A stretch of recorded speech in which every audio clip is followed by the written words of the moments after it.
Hello everyone, আসসালামু আলাইকুম। এই ভিডিওতে আমি বলার চেষ্টা করব যে ইফেক্টিভলি পড়াশোনার কিছু উপায়, মানে কিভাবে তুমি ইফেক্টিভলি পড়াশোনা করবে। আমরা অ্যাডমিশন জার্নি বলি বা প্রতি ক্ষেত্রে তিন ধরনের স্টুডেন্ট রয়েছে। প্রথমত হচ্ছে এক ধরনের স্টুডেন্ট যারা হচ্ছে কি একদমই পড়াশোনা করে না।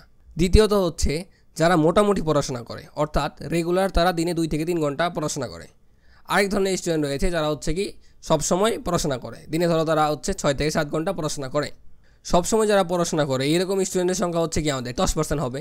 মোটামুটি পড়াশোনা করে এইরকম স্টুডেন্টের সংখ্যা হচ্ছে আমাদের কি বেশি, 60 থেকে 70%। এবং একদম পড়াশোনা করে না এই ধরনের স্টুডেন্টের সংখ্যা হচ্ছে কি আমাদের 10 থেকে 20%। একটা জিনিস চিন্তা করে দেখো, যারা সবসময় পড়াশোনা করে তারা কি অ্যাডমিশনে চান্স পেয়ে থাকে? কখনোই না। এই 2 থেকে 3 মাস ইফেক্টিভলি পড়াশোনার উপর ডিপেন্ড করবে যে তুমি আসলে চান্স পাবে কি পাবে না। আমার দেখা মতে এই যে অ্যাভারেজ স্টুডেন্ট মোটামুটি যারা পড়াশোনা করে তারা যদি অনেক ইফেক্টিভলি পড়াশোনা করে এবং টাইম দিয়ে পড়াশোনা করে, অবশ্যই অ্যাডমিশনে তারা অনেক ভালো করে থাকে। ইফেক্টিভলি পড়াশোনা করার উপায় বলার আগে আমি একটা বিষয় অবশ্যই বলে নিব, সেটা হচ্ছে তোমার ইফেক্টিভলি পড়াশোনা করতে চাইলে অবশ্যই তোমার একটা কি রুটিন ফলো করতে হবে। হ্যাঁ, রুটিন কেউ ফলো করতে পারে না, আমিও নিজেও ভাইয়া রুটিন ফলো করতে পারি না। আমি যদি রুটিন করিও সেটা ফলো হয় না কখনোই। কিন্তু রুটিন যদি আমি বলি যে আমি 10টা কাজ করব, অবশ্যই আমার 5টা কাজ অবশ্যই করা হবে। তো অবশ্যই এই জন্য কি রুটিন তৈরি করতে হবে। তুমি যদি 10টা কাজ নাও পারো, অবশ্যই 5 থেকে 6টা কাজ অবশ্যই করবে। তোমার 2টা রুটিন থাকতে হবে। এই 2 থেকে 3 মাস তুমি কীভাবে পড়াশোনা করবে তার আরেকটা রুটিন থাকবে, এবং প্রতিদিন তুমি কীভাবে পড়াশোনা করবে, টপিক ধরে ধরে যে পড়াশোনা করবে তার জন্য একটা রুটিন থাকবে যে আজকে এই দিনে আমি এই টপিকগুলো পড়াশোনা করব। সকালে উঠেই ধরো তুমি লিখে রাখলা যে এই টপিকের এই বিষয়গুলো আমি শেষ করব।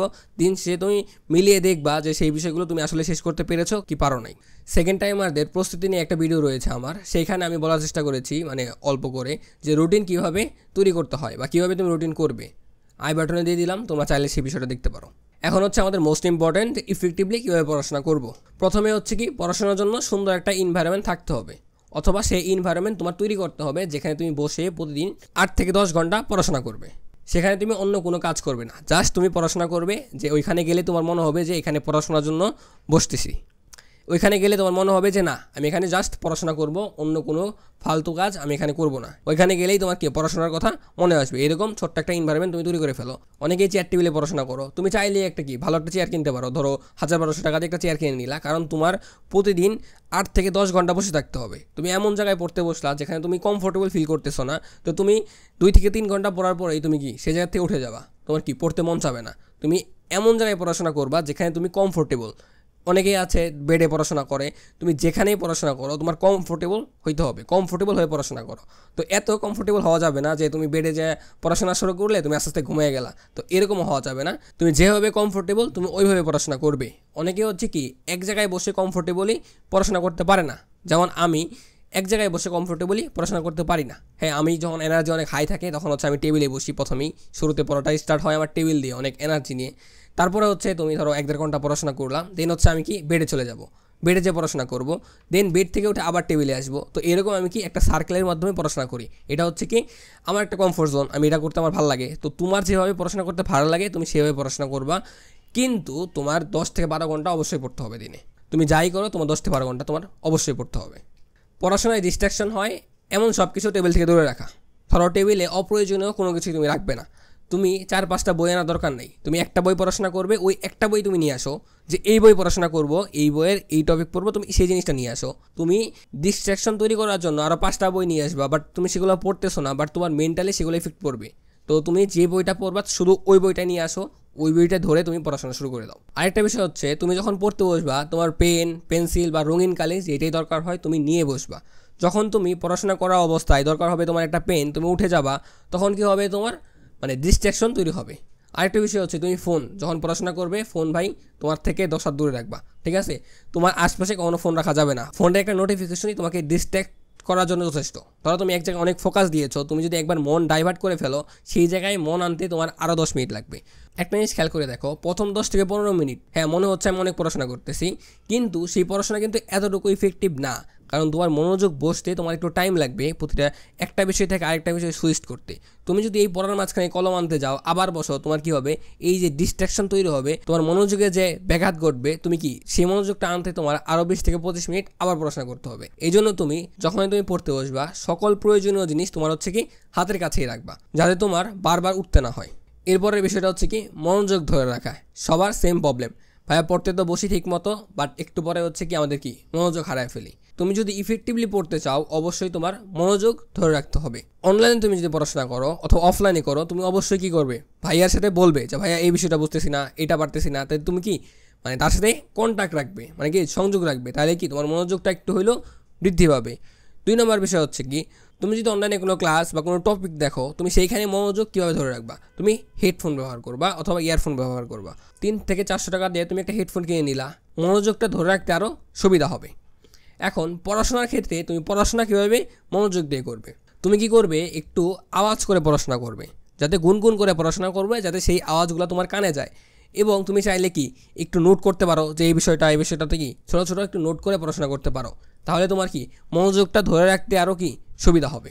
তুমি যত ইন্দ্র ব্যবহার করে পড়াশোনা করবে, যত তোমার কি পড়াশোনার সাথে তুমি অ্যাটাচ থাকবে, তোমার মনোযোগটা তত বৃদ্ধি পাবে। আরেকটা বিষয় হচ্ছে কখনোই মানুষের মনোযোগ তুমি চাইলে যে 5 থেকে 6 ঘন্টা একটানা মনোযোগ ধরে রাখবো, এটা কখনোই পসিবল না। 1 থেকে 1.5 ঘন্টার বেশি মনোযোগ ধরে রাখা পসিবল না। তুমি ধরো 1.5 ঘন্টা পড়াশোনা করলে, তারপরে মাঝখানে 10 থেকে 15 মিনিট একটা ব্রেক নিলা। এখন সেই ব্রেকে তুমি কি করবা, ধরো ঘরে একটু হাঁটাহাঁটি করলা, বা তুমি মিউজিক শোনো যেটা শুনতে তোমার ভালো লাগে, বা তুমি রিল্যাক্সেশনে বসে থাকলা। তুমি এই যে পড়াশোনা করলা সেই বিষয়টা তোমার কতটুকু তোমার মাথায় ক্যাপচার হয়েছে, তুমি কি করবা সেইটা হচ্ছে কি রিকল করার চেষ্টা করো যে এই 1.5 ঘন্টা আমি কী পড়াশোনা করলাম, এই বিষয়ে পড়াশোনা করলাম। ওই 10টা মিনিট তুমি সেই বিষয় নিয়ে ভাবনা চিন্তা করো। ধরো তুমি বোর ফিল করতেছো 1.5 ঘন্টা পরে, হ্যাঁ তুমি একটা মিউজিক শুনতে পারো, একটা মিউজিক শুনে তোমার কি আবার চেয়ার আপ তুমি হয়ে গেলা, বা এমন কিছু শুনবা 1.5 ঘন্টা পরে, বা এমন কিছু করবা যে যার পরে তুমি কি আবার মনোযোগ সহকারে পড়তে বসতে পারো। আর হচ্ছে ভাইয়া মনোযোগ একদিনে বৃদ্ধি পাবে না, তুমি বসে থাকতে থাকতে থাকতে থাকতে তোমার মনোযোগ বৃদ্ধি পাবে। এখন মানুষ দেখো শর্ট ভিডিও দেখে, তাদের কি মনোযোগ এতই কমে গেছে যে 5 মিনিটে এটা ভিডিও দেখতেও তাদের ভালো লাগতেছে না। এর পিছনে রিজন হচ্ছে কি সোশ্যাল মিডিয়া। আমরা প্রতিনিয়ত সোশ্যাল মিডিয়া দ্বারা এমনভাবে ডিস্ট্র্যাক্টেড যে একটা জায়গায় যে ফোকাস করে বসবো আমরা, সেটাই আমরা পারতেছি না। তুমি যদি ডিপ ওয়ার্কে চলে যাও তখন কি অনেক কঠিন কঠিন বিষয়ও তুমি অনেক সহজেই সলভ করতে পারবে। তো ডিপ ওয়ার্ক সম্পর্কে কীভাবে করতে হয় তুমি ইউটিউবে অনেক ভিডিও আছে, তুমি সেই বিষয়টা দেখতে পারো যে ডিপ ওয়ার্ক কীভাবে করে। আমি নিজের অভিজ্ঞতা থেকে একটু বলার চেষ্টা করি। আমি যখন পড়াশোনা করতাম অ্যাডমিশন টাইমে, তো আমি কি করতাম, এই যে ইউটিউব, ফেসবুক, সোশ্যাল মিডিয়া সব জায়গার থেকে কি নিজেকে ডিসকানেক্টেড করে দিতাম। তো তুমি যদি সব জায়গা থেকে ডিসকানেক্টেড করে দাও, তুমি দেখবা তোমার হাতে করার মতো কিছুই নেই। তো যখন দেখবা তোমার হাতে করার মতো কিছুই নাই, তুমি কী করবা, জাস্ট পড়াশোনায় মনোযোগ দিবা। এখন তুমি ধরো তারপরেও তোমার পড়াশোনা ভালো লাগতেছে না, তুমি কি করবা, বসে থাকবা। প্রতিনিয়ত বসে থাকতে থাকতে থাকতে থাকতে তুমি কি তোমার একটা মনোযোগ বৃদ্ধি অটোমেটিকলি আস্তে আস্তে হয়ে যাবে। যখন একটা বোরিং কাজ তুমি বারবার করতে করতে থাকবা, তো ওই বোরিং কাজটাই তোমার ইন্টারেস্টিং লাগবে। এই যে কবি যারা কবিতা লেখে, তাদের বিষয়টা হচ্ছে এরকম, তারা কিছু পারুক আর না পারুক, তারা ঘন্টার পর ঘন্টা কি টেবিলে বসে থাকে যে তাদের মাথায় নতুন কোনো আইডিয়া আসতেছে কি না। তো এরকম বসে থাকতে থাকতেই তাদের মাথায় কি নতুন একটা আইডিয়া চলে আসে। তো মনোযোগ বৃদ্ধি করতে চাইলে তোমারও ঘন্টার পর ঘন্টা টেবিলে বসে থাকতে হবে। এরপর হচ্ছে কি প্রতিদিন 10 থেকে 12 ঘন্টা টেবিলে বসে পড়াশোনা করা। শুধু বসে থাকা না, এখানে বসে থাকা দেখেই তোমরা কি বসে থাকলে কাজ হবে না। তো আগেই আমি ক্লিয়ার করেছি, যারা টেবিলে বসে পড়াশোনা করো তারা হচ্ছে কি কমফোর্টেবল একটা চেয়ার কিনে, অথবা তোমার যদি থাকে তুমি সেখানে কমফোর্টেবলি বসে 10 থেকে 12 ঘন্টা পড়াশোনা করো।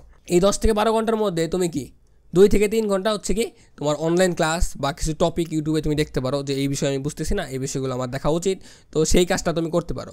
আর বাকি সময়টা হচ্ছে তোমার নিজস্ব পড়ার একটা টাইম থাকতে হবে। তো আমি এই বিষয়টা বারবার বলি, তুমি তোমার ক্লাস, নোট, স্লাইড বা এগুলোর উপর তোমার গুরুত্ব যতই দাও তুমি, এরপরেও তোমার নিজস্ব একটা টাইম থাকতে হবে যে টাইমে হচ্ছে কি তুমি নিজে পড়াশোনা করবে। একই ভাইয়ার কাছে সবাই পড়াশোনা করে, একই বই সবাই পড়াশোনা করে, কিন্তু এরপরেও কেন চান্স হচ্ছে না? এর কারণ হচ্ছে কি তারা ইফেক্টিভলি পড়াশোনা করতেছে না, অথবা নিজে যে পড়াশোনা করবে তার উপর সে টাইম দিচ্ছে না। সে সম্পূর্ণ ভাইয়ের উপর ডিপেন্ডেন্ট, বা হচ্ছে তার নোটের উপর ডিপেন্ডেন্ট, স্লাইডের উপর ডিপেন্ডেন্ট। তুমি যদি কারোর উপর ডিপেন্ডেন্ট থাকো, তোমার চান্স পাওয়াটা অনেক কঠিন হয়ে যাবে। তুমি পড়াশোনা করবে তোমার ওয়ে অফ থিঙ্কিং অনুযায়ী। মানুষ কীভাবে মনে রাখে, মানুষ কী করে ইমেজ আকারে মনে রাখে, ছবি আকারে, ছবি বা ছবির মতো সিম্বল আকারে মানুষ প্রতিটা ক্ষেত্রে প্রতিটা কিছুই মনে রাখে। তুমি যদি কারো নাম নাও, কারো সম্পর্কে ভাবো, তুমি খেয়াল করে দেখো যে হচ্ছে কি ব্রেনে একটা ইমেজ আকারে তৈরি হয়। তো তুমি যখন পড়াশোনা করবে, তুমি কি করবে, বাস্তবের পরিবেশের সাথে তোমার এই পড়াশোনাটাকে রিলেট করার চেষ্টা করবে, কাল্পনিক কাহিনী তৈরি করে বা বাস্তবের সাথে মিলিয়ে পড়াশোনা করার চেষ্টা করবে। তুমি সহজেই সেই বিষয়গুলো বুঝতে পারবে এবং তোমার মাথায় কি সবসময় মনে থাকবে। এরপরে হচ্ছে কি প্রতিদিন হচ্ছে কোশ্চেন সলভ করতে হবে। এখন কোশ্চেন সলভ বলো বা পড়াশোনা বলো, তুমি কীভাবে করবে, ধরো তুমি 2টা খাতা রাখবে। একটা খাতার মধ্যে হচ্ছে কি তুমি অবশ্যই রাফ করবে, আরেকটা খাতার মধ্যে হচ্ছে কি তুমি কোন কোন বিষয়ে পারতেছো না বা তোমার কাছে কোন বিষয়টা কঠিন লাগতেছে তুমি সেই বিষয়টাকে লিখে রাখলে। তো এই রাফ খাতায় সবসময় রাফ করতে থাকবে, এই খাতা তুমি লিখে রাখবে যে এই বিষয়টা আমি পারতেছি না, এই বিষয়টা আমি পারতেছি না। পরবর্তীতে তুমি দিন শেষে কী করবে, এই যে তোমার যে বিষয়গুলো তুমি পারতেছো না বা তোমার বুঝতে একটু অসুবিধা হচ্ছে সেই বিষয়গুলো মানে শর্টলি আবার কি রিক্যাপ করবে। তো তুমি যদি বারবার ধরো রিক্যাপ করো, এরকম বারবার রিক্যাপ করে করে তোমার পড়াশোনা করতে হবে। আর যারা হচ্ছে বিভাগ পরিবর্তন করবে ধরো জিকে, তাদের ক্ষেত্রে আমি বলি যে তারা হচ্ছে কি ধরো এই ক্ষেত্রে তুমি কি এই বিষয়গুলো পারো না, সেই বিষয়টা তুমি লিখে রাখলা যে এই বিষয় আমি পারতেছি না। আরেকটা বিষয় হচ্ছে তোমার এই নামগুলো তোমার একদমই মনে থাকতেছে না, এই নাম বা এই সাল তুমি কী করলা এরকম লিখে রাখবা সুন্দর মতো করে, নাম সাল, তারপরে হচ্ছে তোমার কি ধরো দর্শনীয় স্থান, প্রতিটা জিনিস লিখে রাখলা। তারপরে তুমি বারবার মুখস্থ করে ফেললা। তারপরে তুমি জাস্ট এই খাতাটা দেখে তুমি চিন্তা করার চেষ্টা করবা যে এই কোশ্চেনটা কী ছিল, মানে এই নামটা আমি কেন লিখেছিলাম, এই সালটা আমি কেন লিখেছিলাম, বা ওটা হচ্ছে কি এই দর্শনীয় স্থান আমি কেন লিখেছিলাম, যে এটার আসলে কি কাজটা কী ছিল, মানে কোশ্চেনটা কী ছিল। তুমি যদি এইভাবে পড়াশোনা করো তাহলে হচ্ছে কি তুমি অনেক কিছুই মনে রাখতে পারবে, বা তুমি ফার্দার ফিউচারে হচ্ছে কি অপশন দেখে সহজেই অপশন এলিমিনেট করতে পারবে।